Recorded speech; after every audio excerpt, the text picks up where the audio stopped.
Yeah, siguro, just what's your process of putting up together a post, no? Whether it be in Okay. X or where it be in Facebook. For example, kay Jeron Teng, no?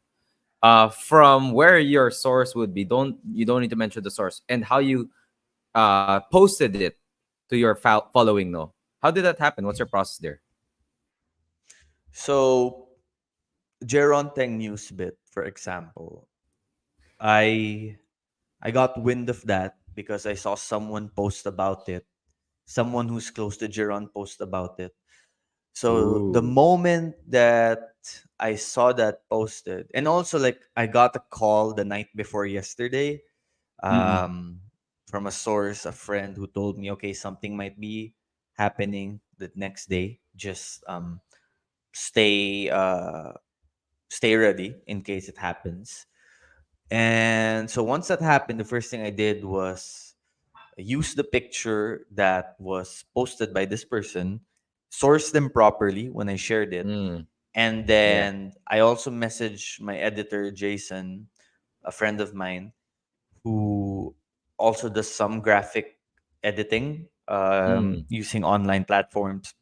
So he came up with a little something, and then before I posted it, by the way, also sometimes when he's not available, I go to like Canva or even something simple like Visco and just try to make a quick edit.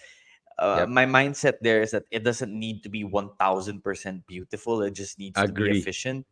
Yep. Yeah, and Fast. always better done than perfect, right? Yep. Especially in the world now where back in the day people would say quality over quantity, and I still think Ganda. quality is more important over quantity. But I think now in the world of social media and when you where you have so many things happening and so much content coming in at the same time, quantity is important as well, because that will allow you to just stay up there in terms of being like a go-to source of news or whatever your team is, your brand is. So once that picture was ready, I called a friend of mine, a source of mine. I just got the details about what happened. It was about like a 5-7 minute call. So I asked questions like, okay, so how long is the contract? How many years is it? Um, which other teams were interested? What was his motivation for choosing San Miguel? Why that team? Yeah. Oh, because his dad played for Ooh. that team before. Okay, yeah. So Mm-hmm. I got Mm-hmm. that bit of information too. So yeah, it's just getting no first question you have to ask yourself is, okay, do I know the important information that I want to find out? So once you have that, then it becomes easier to try and get that information, because knowing is half the battle. Once you know what you want and once you know what you're trying to get, then now the next step Ganda. is making a path to getting that information, because you already know Yeah. what you want anyway. Like almost anything in life, if the first step is always knowing. Once you know and you realize what your goal is, what you're trying to achieve, and you keep that goal the main thing, like the great Pat Yeah. Riley says, the main thing is to keep the main thing the main thing. Once you know that, Mm. then it becomes easier to come up with objective steps towards garnering that information. Yeah.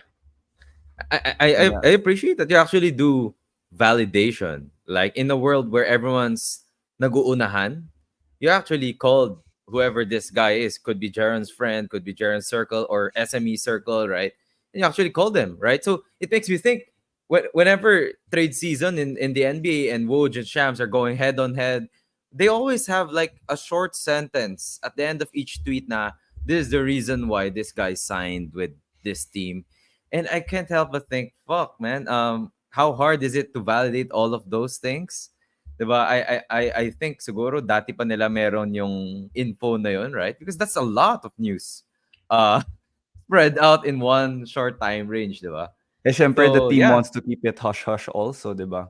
So, Oo, may oo. mga gano'n, may mga politics, right? May mga corporations that will shut the media off, 'di ba? So I appreciate it. Thanks for validating your post,